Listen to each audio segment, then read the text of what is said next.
Karen. I'm so glad to have you here. I know we were going to talk in 2022, and you had a loss. You lost your mother, which you and I discussed after. That's quite a demarcation in one's life to lose their mother. And here you are coming back into space to have this conversation now. And do you feel like there might be a deepening there, even since when we were going to record previously? Yeah, that's a really good question. And I definitely think so. I mean, I haven't spent a ton of time consciously thinking about that, but I think in my intuitive subconscious knowing, I think there's definitely symbolism to that, and just my whole call towards the divine feminine and strengthening, and maybe I think going to the next level. Certainly, I think with her Yeah, passing, I think there's a lot of symbolism there. Yeah. absolutely. Yeah. It's like we have lost the mother on so many levels, right? And when hmm we lose our actual mother, which I haven't yet, but I know those days are approaching at some time in the future. hmm And it's a time of reckoning, perhaps.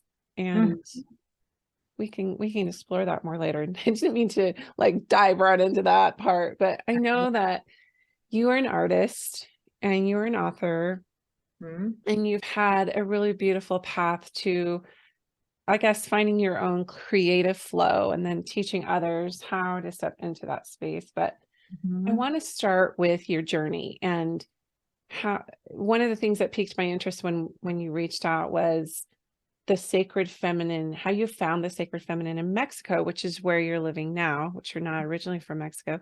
So hmm maybe walk us through a little, maybe key points of your upbringing, and then kind of maybe that tipping point or awakening, and how you found this beautiful presence where you are now in Mexico.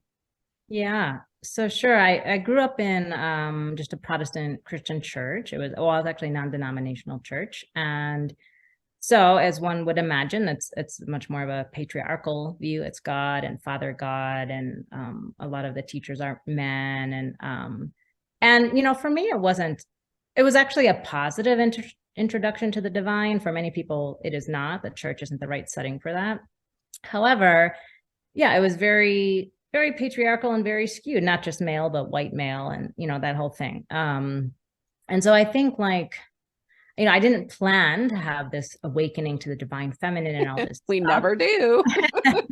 No, but it just happened. So it was this is almost a decade ago, when I was turning 40.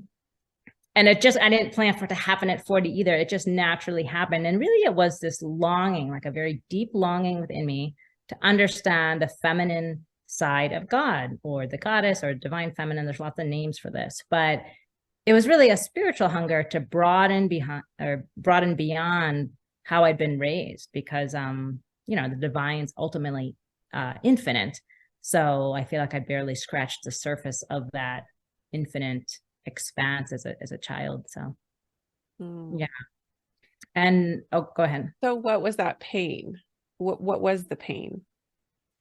I think it was a realization that, for me, spirituality has been a lifelong passion, and probably my most strongly felt passion. So to realize that I've had this deep passion and exploration my whole life, and it's been so limited in scope. And I think there was anger that came up in me around that. And I'm not sure anger at what or who, but more just this awareness of the very limited nature uh, of my journey, and a hunger for more. And actually, a really pivotal book for me was Sue Monk Kidd's book, The Dance of the Dissident Daughter. And I forget her subtitle, but it's about her journey. Sacred Feminine Awakening or something. Yeah. Yeah. Yeah. That And was that book, if any of you listeners have not read it, it was written in the 90s, wasn't it? And yeah, a long time. I feel like a long time ago. yeah, Yeah. yeah. So she was raised in a very traditional Christian uh religion and married a pastor or something. Anyway, she's very adept at describing that pain that you're referencing, whether Mhm. it's in a religious setting or an academic setting, but she makes it about her spiritual path, her religious path, and how she had this awakening and kind of the initiation around it. that book was so, I can't remember what year I read it, maybe 5 or 6 years ago, but Mhm. it really, I resonated with, she gave words to what I was experiencing internally. Mhm. And she's a great writer. She's also written novels. And anyway, so what was it that touched you about that? What, just the name Dissident Daughter is like rebellious, right? Yeah. Well, yeah, I think because it's not allowed. I mean, it depends what kind of culture you grew up in, but in a lot of religions, and this isn't just Christianity, it could be fundamentalism in any form, in any religion. Right. There's very much a narrow focus, there's this tribal emphasis, there's a closed mindset as opposed to open. And so I hence her word using the word dissident, or, I think in those kind of closed cultures that are not open to other perspectives or to exploration, if you move outside of what the norm is, then that is a form of rebellion. So, Right. And yeah. how is change ever exacted without that energy? Yeah. Revolutionary energy of and it is sacred to every person. It can look at the outset like it's very rebellious and anything nonconformist. I mean, Hmm. it doesn't bring us to where we're actually going, where we actually need to go. I mean, Right. anything nonconformist, sorry, let me rephrase that. Anytime that we're in a conforming mindset, it's not going to get us to the place where humanity is trying to evolve. We have to get out of that box. So you said you grew up in the Midwest. It was very pragmatic when we talked Hmm. earlier, and it was just, this is Hmm. the way things are done, and there's Yeah. the practical, and that's not the feminine, right? That's No, not well, the that's more energy. feels like a box to me. I don't know. It's just, I don't know. There's more of a standard way of living and more people adhere to it. I'll say that. And from the Midwest, before coming to Mexico, I was in California for almost 20 years. So, and I think a lot of people go to California to find some layer of, freedom or expansion or less maybe box-like thinking than where they're from. And yeah. And so then I feel like coming to Mexico has taken it one step further. I feel like in many ways, what I've come to learn and appreciate about Mexico, one of the many things, is that there are a lot of feminine qualities in the culture, and there's a very overt reverence for Guadalupe, who actually used to be an Aztec goddess called Tonantzin that the indigenous people here very much honored and revered before the Spanish conquest, and then she was kind of converted into Guadalupe. But anyway, it's there's a very overt and visible honoring of her. And I've never lived in a country where, you see her image everywhere. She's carried in processions. And Mm, that's kind of had a visceral impact on me in terms of seeing this feminine divine image literally being carried by people through the streets. It's like, wow, that does touch me in a way that I didn't expect. And yeah, so my journey here has really deepened in a lot of ways, mm. divine feminine. That's Mm-hmm. so interesting. One of my pulls to the Magdalene path, or learning more and diving deep about Mary Magdalene and the Gnostic texts and the traditions in France, is they do that exact same thing in the south of France on her feast day every year, July 22nd. They Mm-hmm. literally have her relics, and they, parade them, for lack of a better word, through the streets. And there's a public honoring of this sacred feminine. I want to call her an icon and an archetype, but an actual historical figure. And I Mm-hmm. know Guadalupe, it's a similar, for that indigenous culture, is Our Lady of Guadalupe. It's a very saint-like. So Mary Magdalene is also deemed a saint in the Catholic Church now. And she was a penitent whore for, almost Yeah. 1,500 years or 1,600 years. So, well, actually, yeah, longer than that. But when you as that touched you on some level in your soul, and you Mhm. realized, oh, this wasn't my reality where I grew up. Mhm. What did you do with that? How did that manifest in your life, and how did that change things for you? Mhm. I think it's really become, and I think I shared this earlier when we spoke previously, that for me it moved from an intellectual understanding to kind of this embodied experience, and that's come just through. I've been here about 4.5 years now, and in the small town that I've been in at San Miguel de Allende, there's very much a feminine energy. In addition to the honoring of Guadalupe and her being a strong part of the culture, there's very much just a feminine energy, a deep relational interconnectedness in the town. I've learned a lot about more being in process with things and receiving, and kind of these feminine, more typically feminine qualities that are just part of the culture here. And so I think it moved from this intellectual headspace of, oh, this is really interesting for me to maybe read about in a book or think about in my head, to like, oh, I'm starting to live a different way. Mm-hmm. And I would say a lot of it is more from a more feminine energy. And I really credit that to the culture here, and not just the processions and things like that, which certainly aid and give energy to it. But it's like I've learned a different way of being. So that's been really interesting and kind of exciting for me to see, because I guess that's what we all want, right? To eventually learn to embody things. And that would be another part, right, of a feminine pathway, would be moving from the mind to the body. So this relaxed ease, this flow, this interconnectivity, this collaborative energy, I think we're moving into that as a species, but it's going to be really rocky. Yeah. There are many people that you have to kind of get out of your bubble, because that's what it was for me. My bubble burst. I had to get out of what was normal and how I was acculturated and programmed and indoctrinated to some degree, to a great degree, actually. It was just the air I was breathing in, the water I was swimming in, and you don't know any different. But when you go out of that environment and you traverse the earth, you find out, like, we lived in New Zealand for 6 months, and it was very much what you're talking about. It was a very feminine, matriarchal, but not matriarchal in a dominant way, just very collaborative and inclusive. And I know New Zealand is not without its problems with patriarchy and domestic violence and those kinds of things, but by and large, there was just the same with Hawaii. I feel that when I go to Hawaii. So yeah, we're kind of having to go outside what's familiar to be initiated into the deeper connectivity of everything and everyone. And this separatist stuff is not serving us. It's keeping us from really healing. And yeah, very much so. And I feel like, while I've been living here in Mexico, I wrote my second book, which is entitled Doorways to Transformation. The subtitle's Everyday Wisdom for the Creative Soul.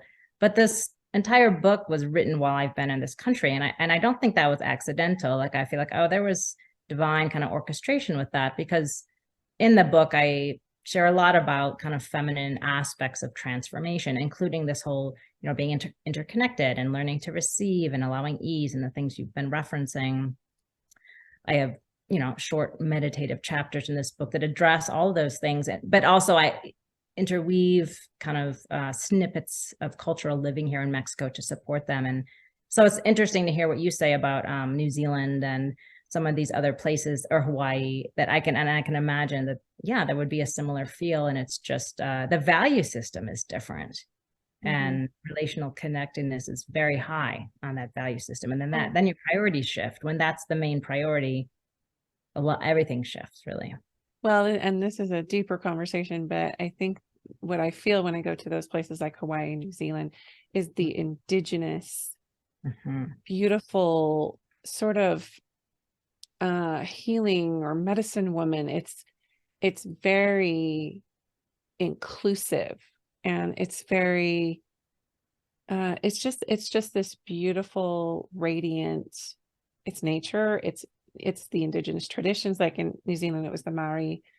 And I know in Hawaii, they have a lot of ties to that, just the island people and the welcoming and the, just, anyway, it's just hard for me. I'm trying to talk about it and I can't really explain it.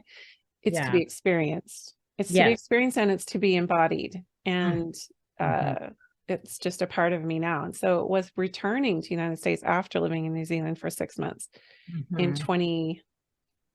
I want to say it was 2015. It might be 2016. My dates are it was 2015.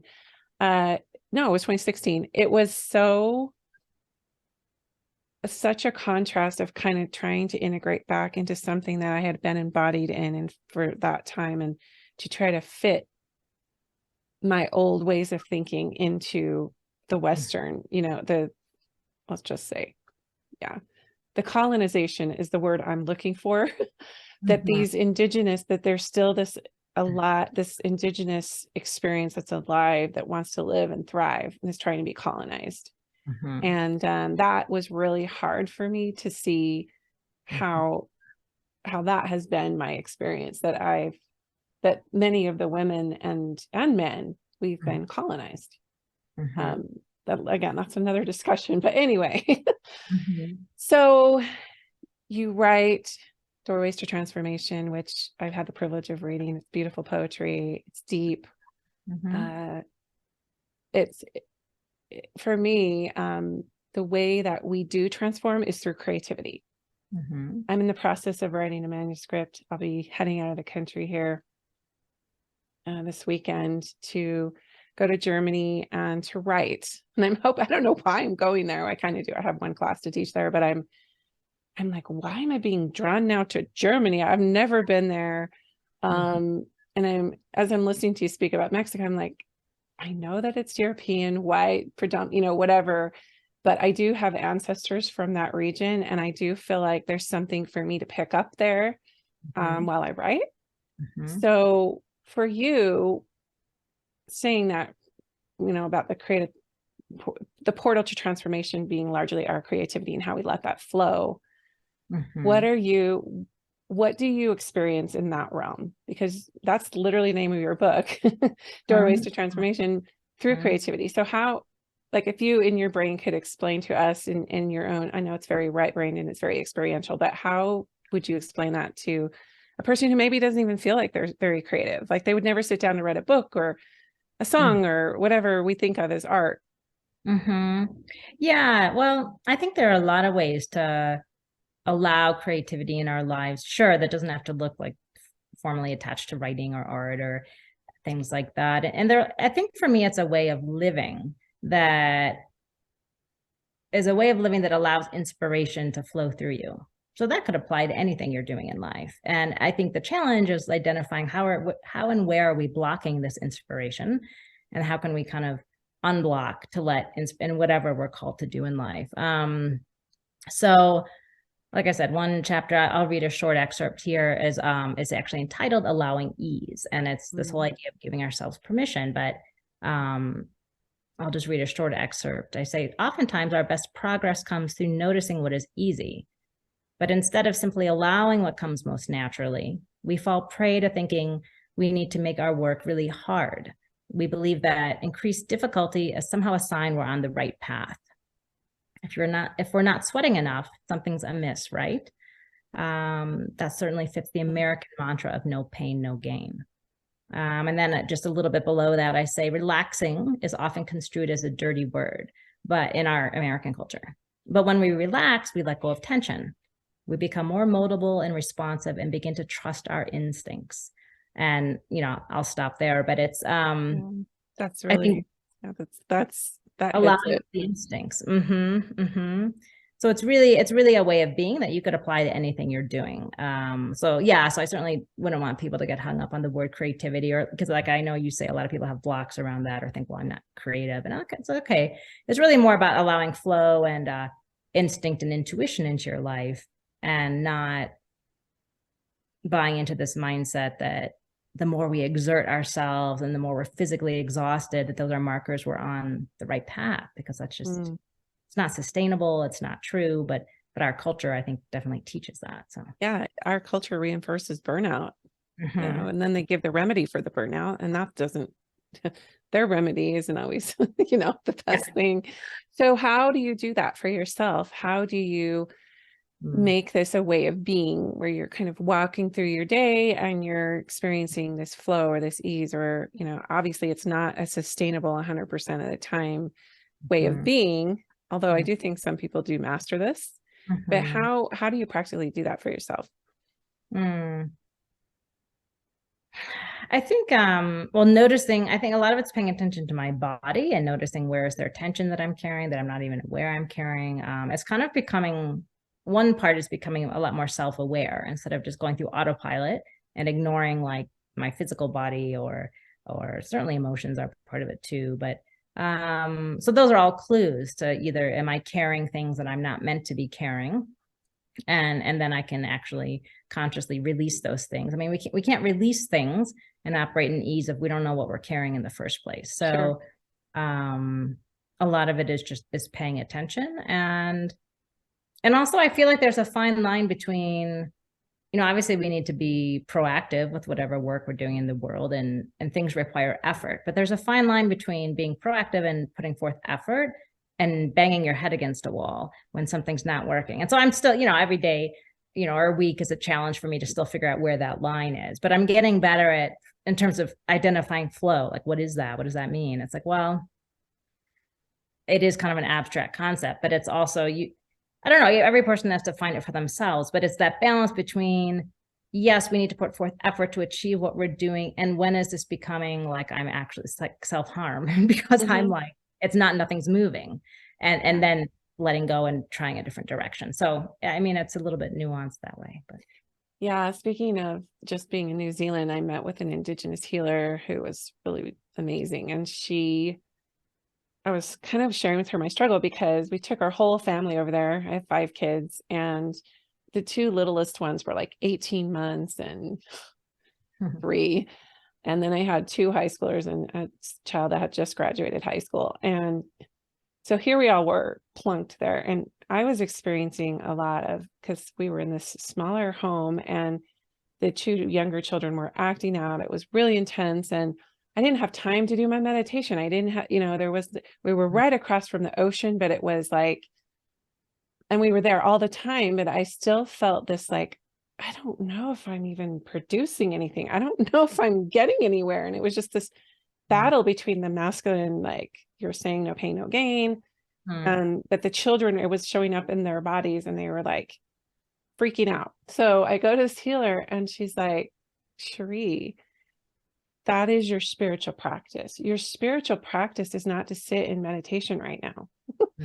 Your spiritual practice is to find the connection to this land and let that work in you, and then just breathe into the chaos of the young children and the feelings you're working through around not being as productive as you would like to be, etc. So it just reframed for me that sometimes the spiritual practice is a moment by moment, our life is a spiritual practice. Exactly. Yeah, no, it's like the structure, I couldn't get structure and it was driving me crazy. And I wanted that, very linear type of life that all exploded when we moved to New Zealand. And it is exactly what we needed. Yeah, no, I love that our life is the spiritual practice, and we can't have it all compartmentalized, as much as we might like that in the nice, neat little boxes, because life won't allow that. Pretty soon there'll be an eruption somewhere. And so, yeah, I think that's really good. And especially for people on a spiritual path, I know from my whole life, having been on one, it's evolved a lot, but it's still easy for me to fall into that segmentation of like, oh, this is my spiritual time, quote unquote, when I go sit in the park, or it's like, no, it's like, yes, that can be part of it, but it's also when I'm, stressed out and busy, and all of life counts essentially. So, and I'm kind of reminding of that. I remember when we were talking before, we were talking about, you had mentioned like welcoming abundance, like receiving it unto yourself, as if it's just, you have everything at your fingertips and you're just receiving it. And then you talked about the value of a full heart. Do you want to expound on that and how those two are interrelated? Yeah.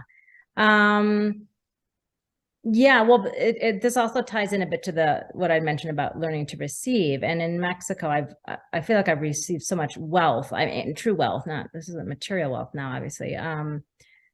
Whether it's in connection to others or just the richness of the culture or spiritual discovery. So anyway, one of the chapters I write about is this experience of a full heart.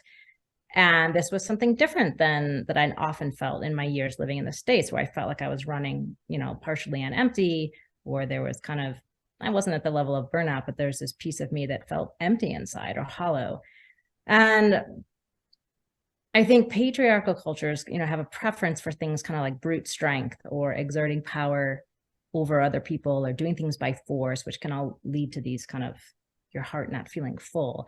It's like a self-effort focused mindset, as opposed to the heartfulness, this idea of your heart being full. It's really a measure of well-being. And so, and that's very much, I think, a more feminine value to look at, is my cup filled?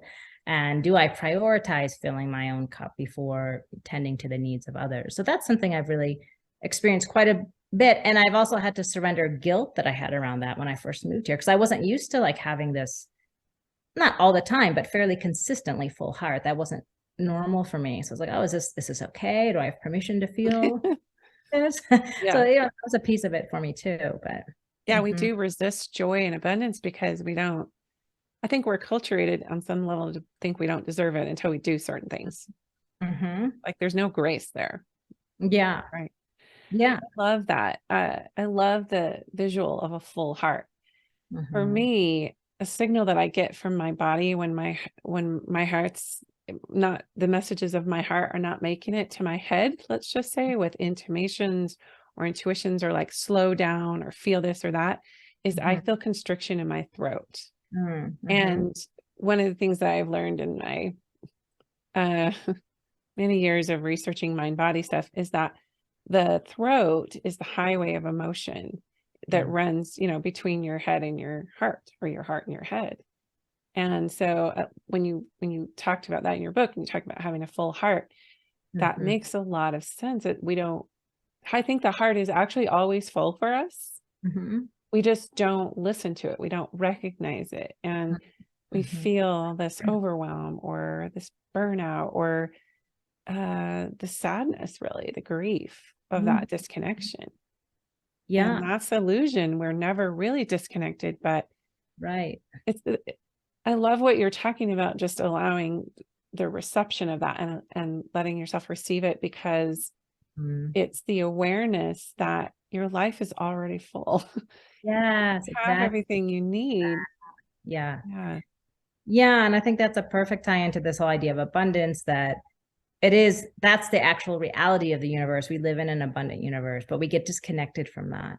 So it's like when we can remember, like, oh, I'm actually in this field of abundance, my life, like energetically, and learning how to adjust our posture so that we can receive. And then it just ushers us into this whole other way of being that is more about synchronicities and flow and allowing for these things, as opposed to the, again, doing things by brute force. I think the brute force mentality is driven by the opposite, like a scarcity mindset, right? So if there's not enough, then you got to have power over other people and like assert your agenda and all these things. So it leads to behaviors that are unhealthy for everybody and for ourselves. So yeah. Yeah. And that kind of leads into another thing that you and I are really aligned with, which is claiming your inner authority. And then really stepping into that, like not just this inner experience of like trusting your inner authority, but claiming it, which is a whole other energy. And then really using your physical body to step into that authority. So what has that, I've had my own path with it and still a work in progress, but how is that manifesting for you? How do you know when you're out of alignment there, or you've lost that claiming, if you will? How do you get back? Well, for me, it's definitely part of my journey with that has been learning to trust my inner authority in the first place, right? Because I think we're very conditioned to look to the outer authority, whether that's the teacher in school or the person at the church or your boss or whatever. We're inundated with external authority figures that teach us to not trust our own authority. So that's been probably the beginning piece of me, is recognizing, oh, authority dwells within me, and I can actually learn to tap into that. That was very fun, or very significant. That's the word on my journey. But yeah, I think when I'm operating in my inner authority, there's like I feel a sense of ease and a sense of calm that isn't always there when I'm not. Because I feel like when I stop operating in my inner authority and start looking, too much to the outer and this and that, it kind of starts to feel like grasping at straws a little bit. Like I'm looking for the one thing out there in my outer world that's going to anchor me. That's the word. So when I'm in my inner authority, I feel anchored. That's probably the best word. And from that place, then I feel like that's the place that I'm strongest, when I'm actually fully anchored. Yeah. So yeah. Yeah, I love that. And that's why I changed the name of the podcast from Women Seeking Wholeness, just that energy of seeking outside yourself, seeking for that validation, those externals, right? Even though I had really good intentions with that title, it was like, you know, seek within, of course, but then just this perpetual seeking, it just didn't feel aligned anymore. It was like, no, like the search is over for all of us. Really, it's about come home to yourself, claim that inner voice, that inner authority, that inner alignment is there for you. When you trust that, you use the word trust, it's just huge, massive. But then stepping into your power from that place, it doesn't mean you're going to be dominating or oppressing or all of these things we've been told that power is. It's actually a beautiful, gentle, invitational, collaborative power when used, when you are in alignment, and you're not going to be deceived, and you're not going to go out of balance.